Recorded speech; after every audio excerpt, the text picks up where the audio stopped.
Welcome to Women's Health Weekenders. I am Kirsty Buick. I'm Women's Health's Junior Fitness Editor, and today I'm joined by three of Women's Health's newly minted Fit Squad.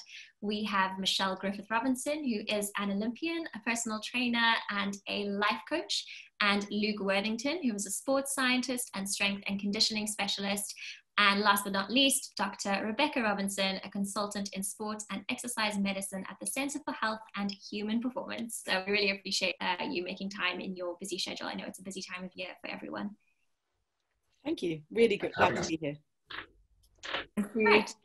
So I thought we would just, I'm conscious of time, so I thought we would just jump right in. If you don't know, today we are talking about how to build your perfect workout week, the best routine to help you smash your goals.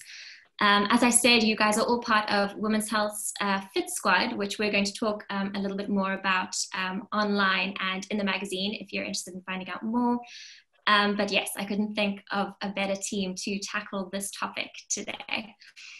I wanted to kind of start with the obvious here. Rebecca, I thought perhaps you could take this question. Am I correct in thinking that a workout routine is not something that you can kind of apply a one-size-fits-all approach to? Oh, entirely. I think it's really important to have an individual approach. When I work in elite sports, that's just crucial because we know that people win medals and we can't have a prototype for who will fit in a certain mold. So it's very individualized. But I think what's interesting about sports medicine is we're learning that that can apply to everybody really. And your own activity goals should be really personal to what you want to do, to what your body wants to do right now, and also your own goals that you want to aspire to. So I think it's like really important. You mentioned goals there, and I thought that could be a really good kind of way to kind of structure this this conversation. We get a lot of questions, reader questions about this actually at Women's Health. And the three most common kind of goals that we see are women who firstly want to build strength and potentially muscle, then women who may be looking to kind of change their body composition, so potentially lose any excess fat that they may have. And then lastly, people kind of working towards a cardio fitness goal, and more often than not, that is running. So I thought we could kind of break things down into those three things. Let's talk strength first. Michelle, maybe you take this one, as I know it's something you're incredibly passionate about. If building strength and muscle is my goal, yeah. Could you give me kind of a basic workout template that I could start with? So I think that you always have to look at your starting point. And coming from an Olympian's point of view, which I know that most people aren't, let's be very frank here. You know, it wasn't something that I could just rock up and do. It's something that I had to build over years and years and years. And if I talk about my everyday clients now, when they say to me they want to build strength and you know, gain extra muscle, I have to say to them, okay, realistically, let's strip it back down to the basics. So I would say strength for many people, you know, if you're talking about women over 45, 50, could be quite simply just starting by doing squats with bags of sugar. You know, let's not complicate it. You don't need to go out and buy all the weights and all the kettlebells and everything else, bags of sugar, because you're starting from your base. And I think it's important when you said, you know, when Dr. Robinson said, you've got to understand what's your starting point and measure it from there. And one brush does not sweep all. So start off with just bags of sugar and just starting off with simple compound exercise like the squat and press, for example. That would be my basis of starting on that and starting on lower reps and increasing. Always have a measure is probably the biggest thing. Everyone wants to see success. Whether we like it, everybody wants to see success. And success comes in small little snippets rather than big, big gains. So that would be my first thing, starting off with simple things, squat and press, maybe with your body weight first, maybe adding on some bags of sugar in some bags, some shopping bags, and increasing that way. So that would be my simplistic form, because you've got to think we're looking at Mr. and Mrs. Joe Bloggs here. Absolutely. And you mentioned, Michelle, compound exercises. Can you give me a definition of what that is? So for me, a compound exercise, really one that I love would be a squat and press. So I go down into a deep squat, a deep seated squat, and I would lift the chair above my head. That'd be my one rep. And I would rep that out, depends on what mood I'm in, you know. And sometimes I put my son on my back. He's now 7 years old. He weighs 27 kilos. I put him on my back and I squat and I don't try and lift him up in the air because I might drop him. But, you know, for example, a compound exercise, a squat and press would be a good one. And we're talking about every day. Obviously, if I was in the gym and I've got gym equipment there, it varies significantly. I would maybe have 2 dumbbells in my hand with 10 kilograms in my hand, and I might squat deep again, deep squat, and push again. So it varies. I love that using your son, that's like perfect progressive overload because he's growing every day, right? Absolutely. So yeah. Absolutely. It's definitely measured. He's definitely not the 3-year-old that I could bounce around now that he's 7 and tall and muscly actually as well. It's not so easy nowadays. I think I've seen some videos of that on your Instagram. It's fantastic. Luke, coming back to compound exercises, why are they so effective? Why are they kind of a good base for any kind of strength training workout? When compound exercise, we call the compound exercise is something that's what we would call in our world like multi-joint. So multiple joints and therefore muscle groups all working at the same time, working together, which is actually how we are designed, for want of better words, to move. So if we're going to train ourselves to move, that's really what we should base things on. So twofold really, it's a natural way to move, and also it's a very time efficient way of working. If you want to try and work your way through the entire body, the entire muscular system, and try and isolate every single muscle and work it all one by one, you're going to be there all day or all week. But compound exercises just give you a little bit more, well, a lot more bang for your buck. So it's much more time efficient and a much more realistic and, to use a buzzword, functional way of training. So I think most trainers, strength coaches would all agree on that should be the foundation of your program. So I think that's really good and really important actually for people who are time poor, who maybe don't have, they can program in maybe 2 strength workouts a week, 3 strength workouts a week. Is it better to kind of work on, say, if I can only do 2 sessions, should I be doing full body or should I be splitting upper lower body? What are your thoughts? Full body, absolutely. So just as a general rule, when I'm working with my clients, if we're working for anything from 3 sessions per week and below, then we're working full body because we just need the frequency.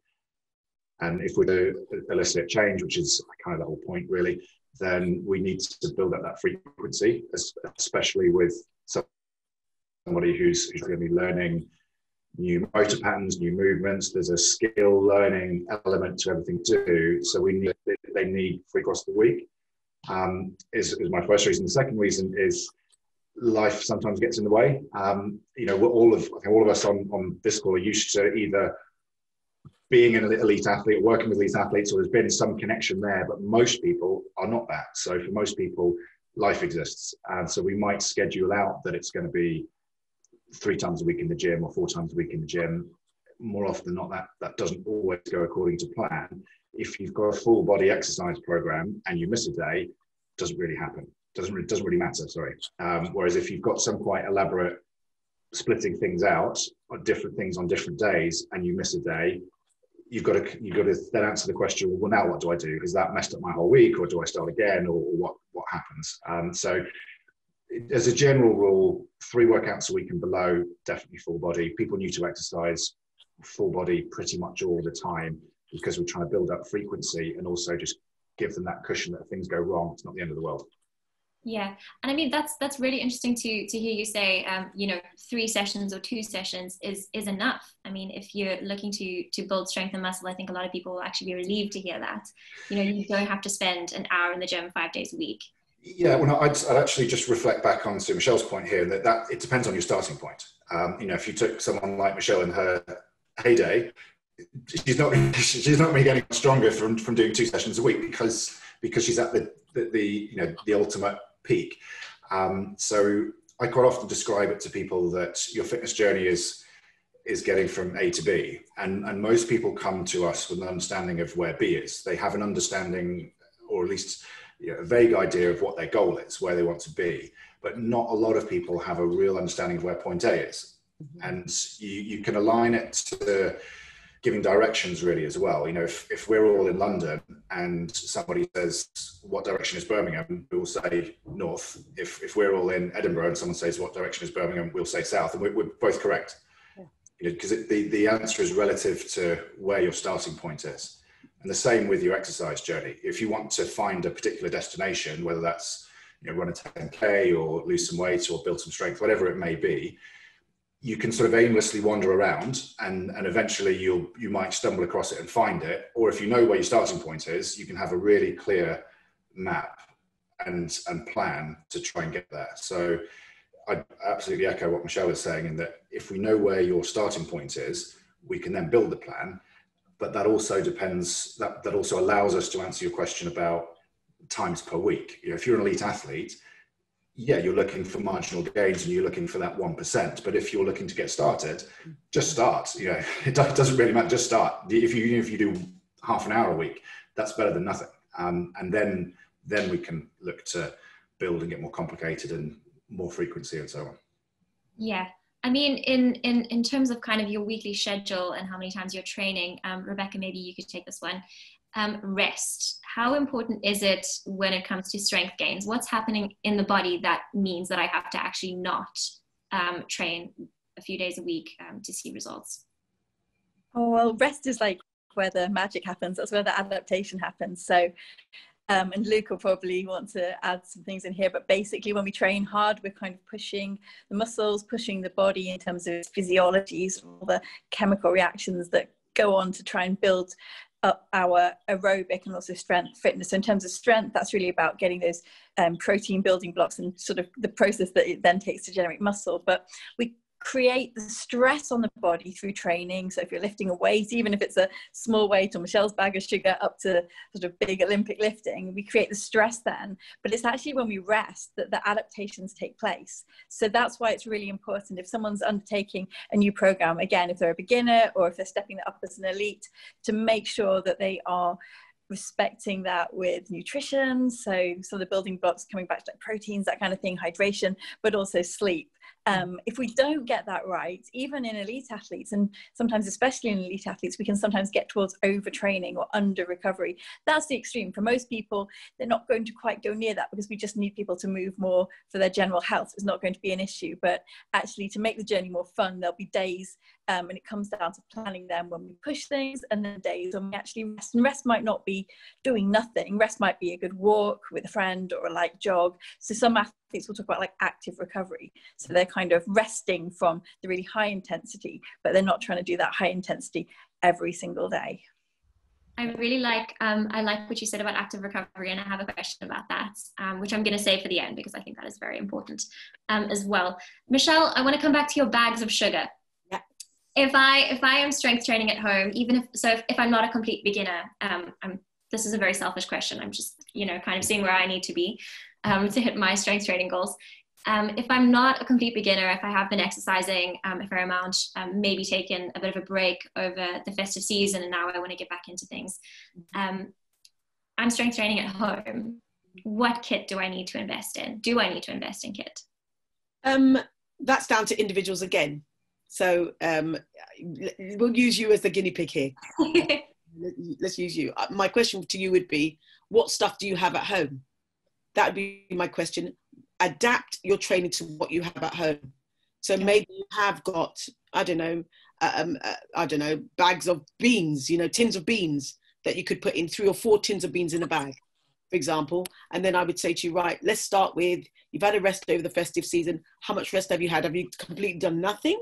No strength training at all. So it always would be down to realistically, what do you call nothing? Because what you call nothing for you might be still somebody's something. So I would almost say I know it sounds like I'm passing the buck here, but it would be down to, I would ask the simple question, what stuff do you have in your house that you could use? I wouldn't go and invest in X amount of equipment, blah, blah, blah, blah, blah. I wouldn't do that. Time and money is precious right now for everybody. Yeah. Use what's at home. By the time you go online and you order something, people might say, oh, do you know what? It puts me off going to invest in that. So they won't do it. Rather than thinking, actually, I know I've got tins of beans in my house. Let me put 5 tins of beans in a bag and let me do something. And I'm telling you, that's going to be the way forward, rather than people quickly going on Amazon and buying stuff. People don't really want to do that. We're talking Mr. and Mrs. Just Joe blogs. Of course, you've got people that want to go and buy your kettlebells and everything else. That's slightly different again. So I would say to you, count your tins of beans in your bag. Start off with 4 tins, maybe then put in 8 tins. And it doesn't necessarily have to be beans. It could be tuna. Mix it up a bit. Mix it up a bit. And bearing in mind, I'm not getting sponsorship for it from calling out any of these brands. Yeah. Make use with what you've got at home. My mother's got a famous saying: make use with what you've got at home, because everybody's got something in their house they can use. Okay, Michelle, I'm gonna put you on the spot though. Yeah. If I had, say, a little bit of money that I have saved up and I want to buy one piece of kit for strength training, what would you recommend? 8 kilogram kettlebell. Okay, very specific. I like that. 8 kilogram kettlebell. You'd be surprised how many people can lift the 8 kilogram kettlebell. And like I said, starting off with good functional training, having a good base, which you've got, Kirsty, you've got a good background, get an 8 kilogram. Okay. So much stuff you can do with that 8 kilogram. Okay, going online as soon as this call is done, because I don't have one of those. So, Okay, okay, so I think we've spoken enough about kind of strength training and building muscle. I want to talk about a little bit about weight loss, or actually let's call it fat loss. I think this is something that people may be concerned about this time of year. So we would be remiss not to address it. If someone is looking to shed body fat, Luke, maybe you could take this one. Where do they start? What is your advice? So we start the same place with everybody, Ruth. So we start with that. Where is your starting point? I think when it comes to a subject like this as well, we have to ask and therefore answer the question why, because there is a difference between a goal and a motivation, in my opinion. And it's obviously it's a fairly sensitive area, and I think our industry has perhaps gone a little bit too far into sort of demonizing that as a goal. It's still a very valid goal, and I think we have to be respectful of the fact that if people want to change their body composition, lose weight, whatever phrase we want to use, for positive reasons, for health reasons, then we should be supportive of that. We shouldn't kind of shun them and say, no, that's not a valid goal. Of course it is. With regards to the hows and how you go about it, weight loss and body composition is, the long and the short of it, to do with energy balance. So it's energy consumed, so what you eat, versus energy expended, so what you do effectively. That's very simplistic level of changing weight, so changing how much of you there is. If you're looking at changing body composition, what you're really looking to do is improve the ratio of lean tissue, so muscle, versus body fat. I like to rephrase that with people and say, what you're really trying to do if you're changing your body composition is we're trying to preserve the lean tissue. So this actually does loop back to the strength training and the compound movements thing, because to reduce somebody's body weight, we need to put them in an energy deficit, so a calorie deficit, so a mild one that they can sustain. If we put somebody into a mild calorie deficit, mild energy deficit, they will lose weight. That's physiology, there's no escaping that. But what we really want to do is change that ratio. So we want to preserve the lean tissue whilst being in that energy deficit. And that comes from the strength training.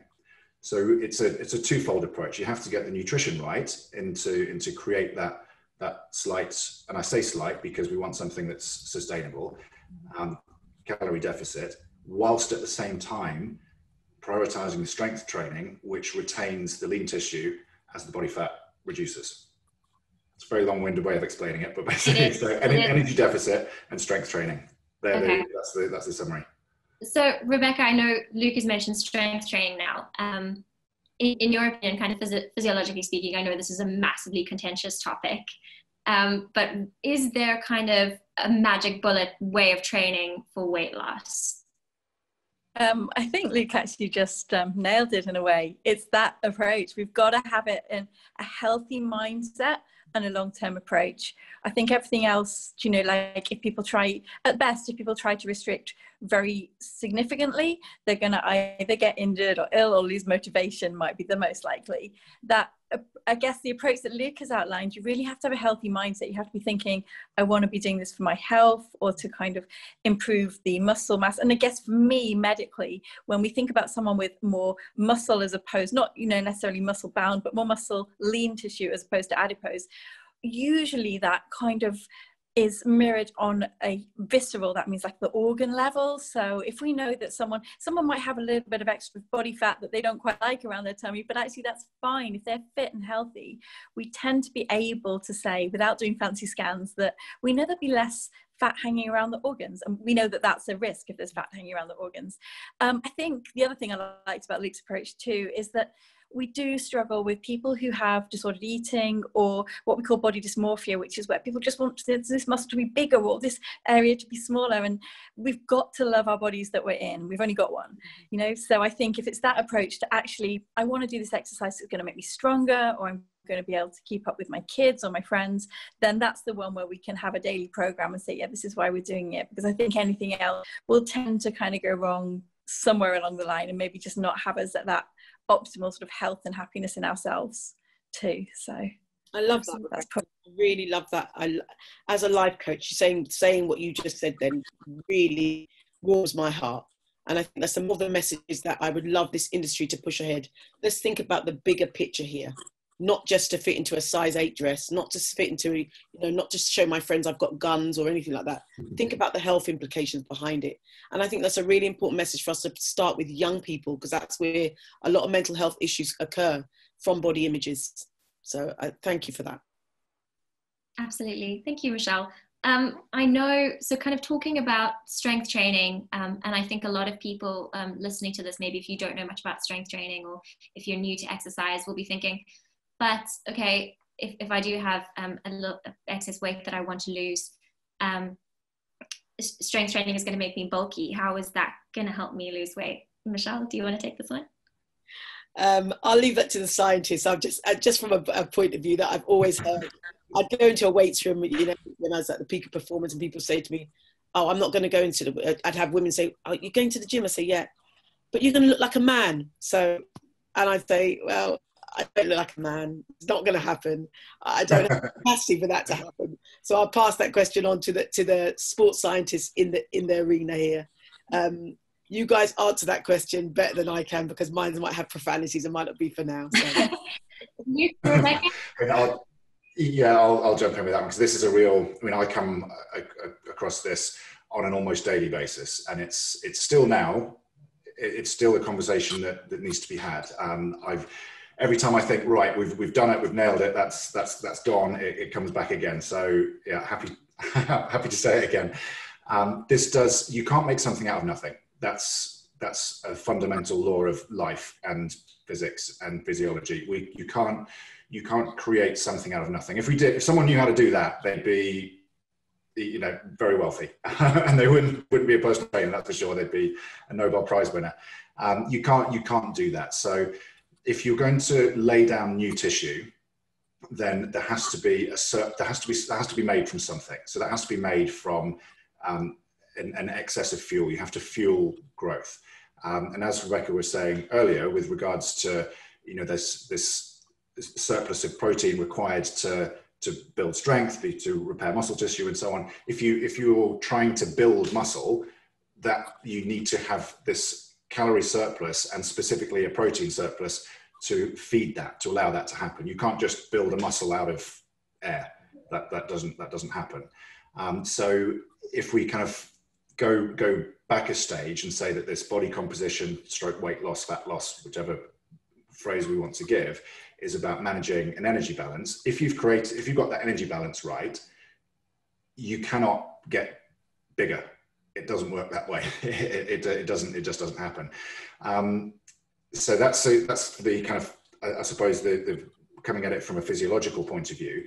Coming at it from more of a common sense point of view, it's a very, very slow process. You know, getting stronger, building muscle, it takes a long time, you know, and people who set out to achieve that, and I'm sure Michelle will testify to this, you know, if you set out to get as strong as you possibly can, that's a long journey. You know, Olympians work on 4-year-long training programs. It's not a quick fix. It's a lifetime commitment to getting stronger. And no one does that by mistake. And I quite often used an analogy of saying, well, it's a little bit like not taking your driving lessons in case you accidentally win the Formula One. You know, that's not going to happen. You know, there's a long way to go between doing your first gym session and, you know, becoming muscle bound or looking like a bodybuilder. You know, the people who do that have dedicated their lives to achieving it. It doesn't happen by mistake. I love that so much. I'm going to use that analogy going forward. Yeah. That's great. Okay, Luke, I want to stay with you on this one. If you had a client who came to you this week and said that fat loss was their goal, how would you program their week? In terms of which particular activities, the honest answer is you can actually, whether their goal was fat loss or whether their goal was get stronger, or their week might look relatively similar. Is the honest answer. The difference would be in where we create that either energy surplus or energy balance. That would be the simple answer. In terms of distributing activities over the week, I'm a firm believer that strength training has to be the foundations of what it is that we do, for a number of reasons. When we're trying to, you know, I consider there to be 5 components of wellness, to use a buzzword. Strength being the first one, the most important one, aerobic output being the second, mobility, motor control the third, body composition, you have to be aware of it, and certainly in this case that's a primary goal, and the final one being emotional well-being. And we have to address all of those. So our training regime should address all 5 of those. Whichever one we particularly prioritize at any moment will depend on the person and the goals, but everybody who I work with, we're continually trying to address all 5 of those, and we might turn up or turn down the dial on each of them as we go. Strength training has to underpins all of that. If somebody has a goal of getting stronger, obviously that's obvious. If somebody wants to improve their body composition, that is the foundation, because when we create their energy deficit, the strength training allows them to retain the lean tissue so that they don't just disappear away into nothing. You know, we want to retain the lean tissue whilst reducing the body fat. That is the goal. If somebody's goal is they want to run a 10K or run a marathon, they need to be strong. They need a resilient body to cope with that. If we're looking at emotional well-being, there's tons and tons of research. I'm sure Michelle will testify to this as well, that if we give people tangible goals that they can achieve, like complete their first pull-up or run their first 10K, whatever it may be, the sense of achievement when we attain that is what keeps people coming back. If we give somebody a fairly ambiguous goal and say, I just want to look better, when have they ever achieved it? How much better is better? But when we've got something specific and tangible, we can set a goal, the person can achieve it, they get the satisfaction from that, and then they're in. So strength training is at the foundation of all of it. To answer the question of how we distribute it across the week, I would typically have somebody 2 to 3 times a week doing a full body strength session. I would have somebody doing 1 to 2 low intensity aerobic activities, and probably 1 higher intensity aerobic activity, and a day off. That would be pretty much it. And then how we dial up or dial down each of those activities would depend upon where they're at along the journey. So when you say lower intensity activity and higher intensity, what exactly are those? Okay, so a lower intensity activity might be going for a long walk, it might be going for a jog, it could be walking your dogs along the beach, anything like that, going for a bike ride. That's a low intensity activity. And we can do a reasonable amount of that without any adverse effect, stroke risk to us. And that's got to be, at the bottom of all that we do. A high intensity activity could be a HIIT class, it could be circuit training, it could be boot camp, it could be a boxing class, anything like that. Any of the kind of the more classic fitness industry things. That sort of sits there. And we can't do that every day. There's a place for it. It's a very time efficient way of training. It's fun. You get the endorphin kick. There's a social aspect to it. Lots and lots of good things sit there. But we can't just do that because if we work at high intensity, as Rebecca was saying, we have to recover. There has to be another side to it. So we can't do that all of the time. By all means, put it in because people enjoy it and it's a great thing to do. But for me, it's one part of the overall picture. So strength training and lower intensity activities, they're like your meat and potatoes. And then the HIIT classes, that's your kind of garnish or maybe your dessert. That's the sort of, that's how I piece it together. Your analogies today are just fantastic. I'm really enjoying them. Okay, fantastic. Thank you so much for that. I think we have covered that side of things. I want to talk about kind of a cardio fitness goal or a more general fitness goal. And I think we have a lot of runners in the women's health audience, or a lot of people who want to run, who think, I want to run, but I'm not really a runner. And so I think kind of a 5K goal or a 10K goal or a marathon is probably on a lot of people's list this month. Perfect New Year's resolution. Rebecca, as you are a runner, I know, loving the Instagram stories on the trails. Perhaps you could take this one. Where do I start? Say, as a beginner, I've never really run before. What would your advice be? I think it's a great thing to start doing. Most runners that have run for a long time, we have a love-hate relationship in some respects, because you've got to have it to be a sustainable activity. It's simple, it's putting one leg in front of the other, but I think for someone who's not run before, something like the Couch to 5K program is one that actually, you know, I don't have who thinks my patients sometimes come and say, gosh, I've tried this and it's really helped. So I think something like having a sustainable plan can be good, because then you can just start an activity, make sure that you're attending to some of the aspects like warming up. I think also, even if you just want to run, having a little bit of strength work come in there too, or a lot if you want to, makes it sustainable, because running is a simple activity, but we can get a lot of overuse and we can get some injuries in people who just start off with all of the enthusiasm, say, of a new year. And it's actually something it's much more fun if there's a bit of resilience in some of those joints in the lower legs especially. So I think that would be one of my tips there. I guess as well, it's like looking at what someone wants to do. Is it much more motivating to get someone to meet you on a cold morning in the winter with a friend? Are there times of day that's going to fit with family? Have you got some nice kit that's not necessarily really flash and that sort of thing, but actually is going to keep you warm, is going to be breathable? So I think it's all about making sure there's a little bit of time invested in planning, so that this is a great goal, but actually a few weeks down the line it's still going to be fun. And I think, you know, aim for a goal or a first 5K, or hopefully soon we'll have park runs back, but actually just make sure that most times you're going out the door, it just feels fun. I love what you said about having a program and Catch 5K, and we do, for anyone listening who is interested, have some amazing training plans on the Women's Health website. I'm just going to put that out there. So in terms of kind of structuring a workout week for a runner, maybe someone who wants to run a 5 or a 10K, Rebecca, what would you suggest in terms of like a running kind of strength training split? This, I guess, I like what Luca said a lot here too. It's a case of how much time someone's got to run. So if they can run 2-3 times a week, that might be aiming for one kind of goal. If there's somebody who's already run quite a bit and wants to do it most days, then they might want to head out the door 4 or 5 times a week. But I think for someone who's just aiming for this as a first timer, getting 2-3 days a week where they routinely run, and if you get into a period of time of doing steady, easy runs, then it might be fun to start putting a little bit of speed work in there. And sometimes it's fun to join a club or a running group, and when we can, and just making sure that you run with somebody and they can push you a little bit.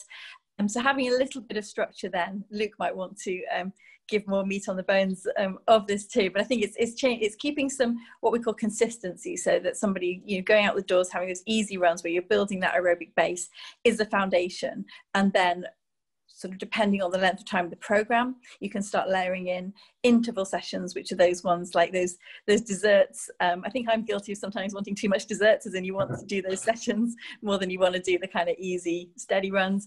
But having their place fitted into the program is important. But actually, do you know, and I think echoing hopefully what Luca said, it's sometimes thinking, well, actually, we don't need to do all of the miles. We don't need to get too caught up on these clever watches and things that clock all of the miles. It might be that some days we rest, for sure, have a rest day in the week, maybe 2, but we also have days where we do the strength training, and trying to get the balance is where you need a Luke really, or a plan there, but just getting that balance so that we're getting consistency. You get faster over time, but you don't want too much time out with injuries.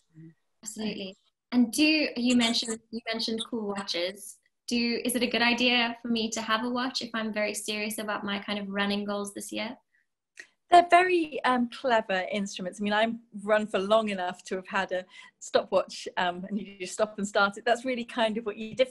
I think it's, what I'd say with the technology is it can be really, really helpful. We can do clever things like look at our heart rate recovery. You know, not only if it's going to be a speed to try and keep up with, but we also know when we're doing an easy run, not to push too far, that sort of thing. You can do an awful lot with these watches, but I think I put it out there and say that we can never really do better than listening to our bodies. So even the physiologists that I work with in sport will use the rate of perceived exertion. How hard does it feel?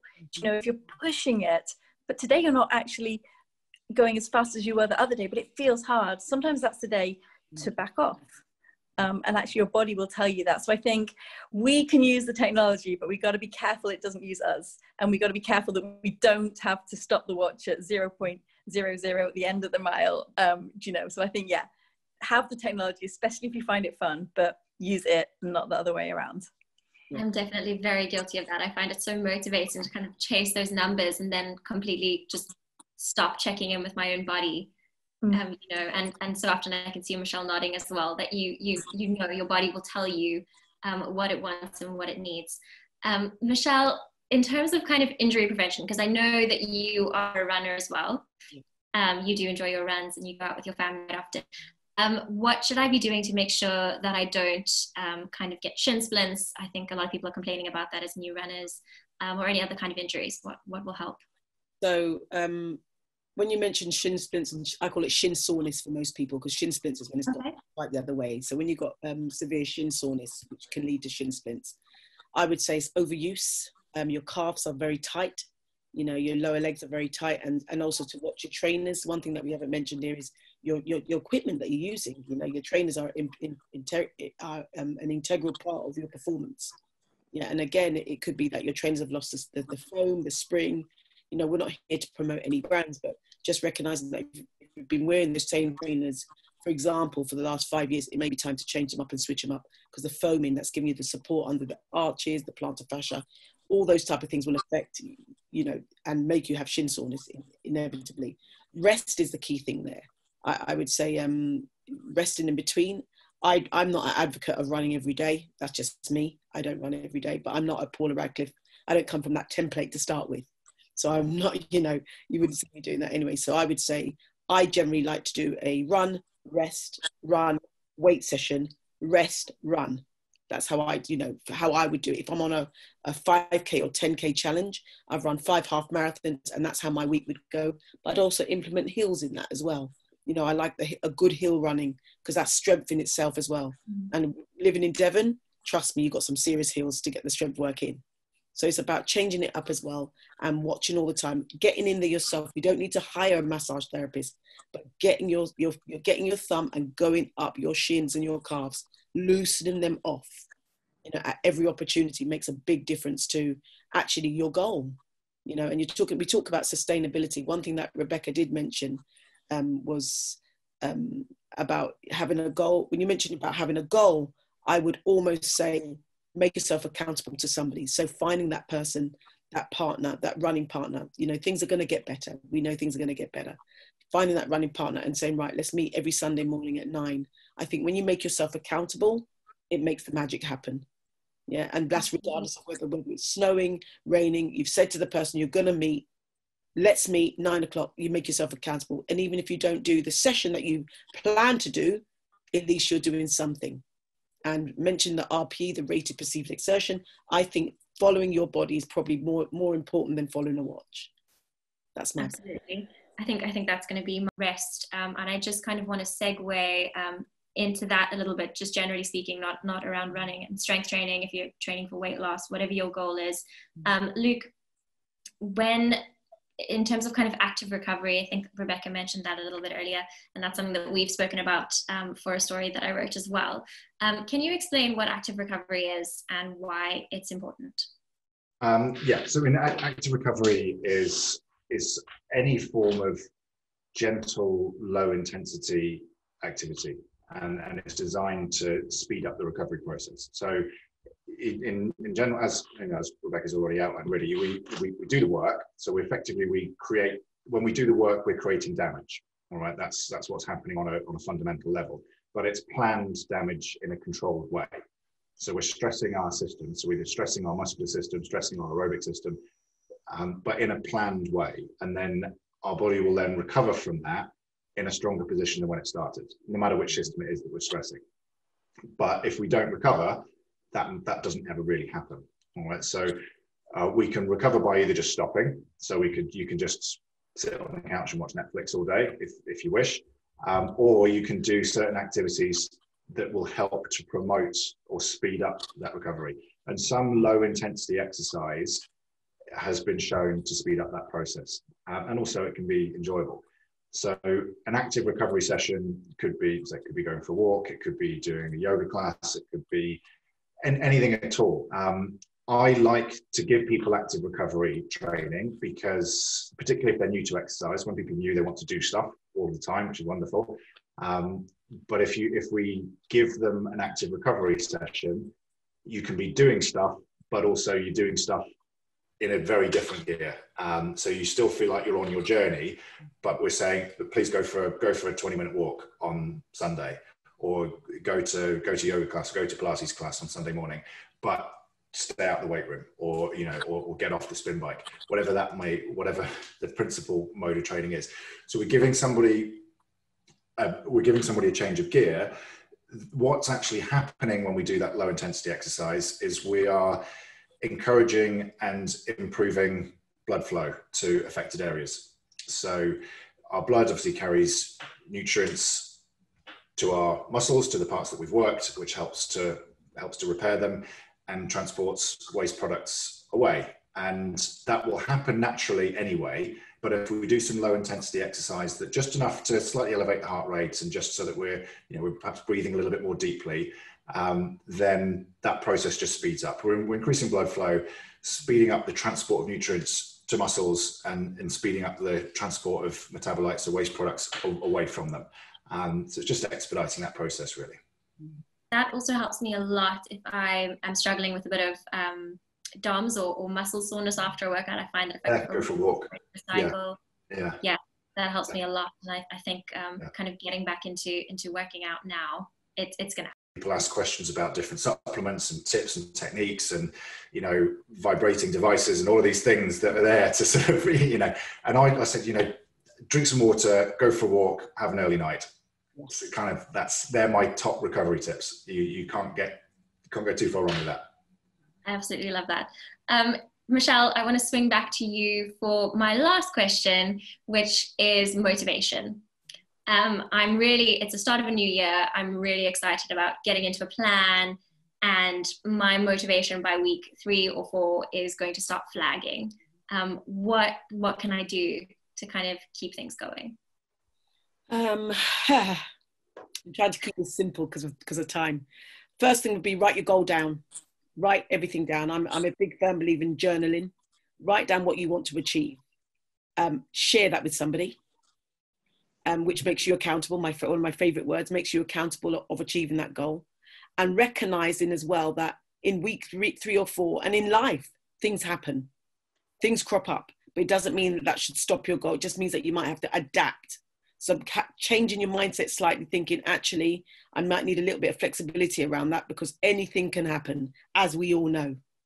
Yeah, as we all know, anything can happen. So having the mindset that this is my goal, I'm going to get there, but I might have to change it by a few days, weeks, etc., etc. And I think the sooner you get that into your head, that sometimes it's okay to fluctuate your time of achieving that goal. Obviously, if you've got a 10K book, they're not going to change the 10K for you. Let's remember that. But it just means that you might have to change the mindset of completing that 10K in under an hour to, at least I've done the 10K, doesn't matter, at least I've done it. So it's about getting that goal written down on paper, checking in with somebody, holding yourself accountable, and getting somebody to turn and say, but hold on, Luke, you said you were going to do that. Oh yeah. Well, come on. You said you were going to do that, Luke. And I'm not a pushover coach. But I often ask people, whose goal is this? Is this your journey? Because it's not mine. How much do you really want it? Because some things sound great when you talk about them, but when you write them down, how realistic is it for you to achieve that goal?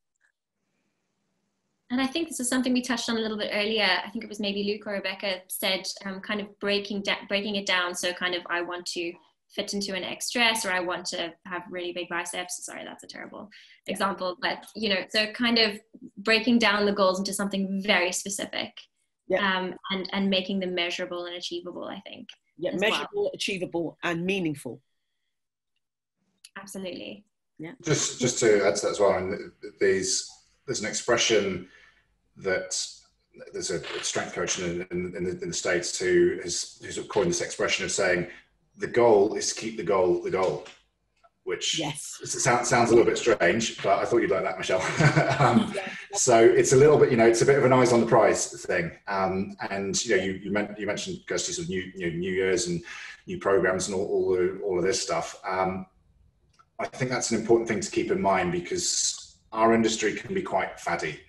And it can be it's quite a typical journey for somebody to go on to start with one thing, think, right, well, I want to train for a 10K. Then all of a sudden it's like, well, no, I want to, you know, to look different in a bikini, or I want to, or now I want to do this.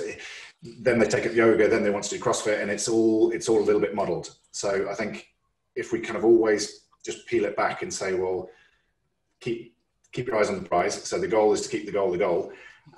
Then we've got more of an opportunity to achieve it. I think there's also a difference between goals and motivations. And again, this is a Michelle subject all over. So I'll let her continue with this. But you know, I had a client this is going back a few years now, who came to me, and he was a guy in his sort of late 40s, and he was he said, well, my goal is I want to run. I want to run faster, which is a simple goal. And that's a simple goal. It's an achievable goal. We can program for that and all the rest of it. But when we peel back the layers, it actually wasn't that. What he really wanted to do was he wanted to take part in father-son sports day race for the first time.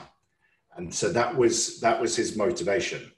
So that was really meaningful to him. But just a generic, well, I just want to run, is fine. It's totally valid. But his motivation, what kept him coming back, was actually that. And once I knew that, the process of training him was so much easier, because now I knew the emotive part to it. So I think having that conversation with yourself can be quite important. It's very easy to say, I want to lose weight, or I want to run, but why? I'll kind of defer to Michelle now, because this is kind of getting into Michelle territory. But Michelle territory. No, it is. I always say, what's your why? And I think when you know your why, you can achieve anything. You know, when I got diagnosed with pre-diabetes in 2018, as an Olympian, as a fit woman, it wasn't about getting into a size 10 dress. It was about staying off as much metformin. I don't want to be on them. I see my mum popping pills. I see the whole of the Black community over 45, 50 popping pills. My motivation is, I don't want to pop those pills. So I do everything I can to try and stave off as long as I can, not popping those pills. It doesn't matter if I'm 14, 12, 10, 8, whatever it might be, that is my motivation. So my why is firmly etched in my head. And I think for lots of people, knowing your why allows you to keep the goal going and keep your eye on the prize, like Luke said. Rebecca, what is I know you kind of mentioned it's really hard to get out on runs when you're just not feeling it. What is your kind of motivation key? What advice would you give? I mean, for patients, Michelle's just actually is mine as a doctor for my patients, because I think that's already intrinsically there. I guess my life is split between, say, the elite athletes I work with and the people who we're trying to get them back healthy. So often that why might be, if it's been an illness or a setback that they've had, then that is the kind of thing they keep coming back to. And on the other side, it might be a big goal that they have, like the Olympics or like a major competition. But I think breaking it back down, if we know that goal, then it's kind of any given day, it's got to be just knowing that that's part of the process. It's not going to be the set 10K goal on today's run when it's cold and it's dark when they set out, but actually it's still that where they come from and where they're at. So, and sometimes when people do have injuries and illness especially, it's a kind of really, really important point, hugely important for an athlete to have a plan then. So with the elite athletes I work with, the whole team comes around, and we've got like 20 people helping with that plan, but foremost the coach, and it might be the physio, the doc that's just behind that. But I think for anyone that doesn't quite have that, it's just reframing that. So if it was an injury step and you wanted to do that 5K, but now you're recovering from overuse injury, it's just knowing that you made progress that day.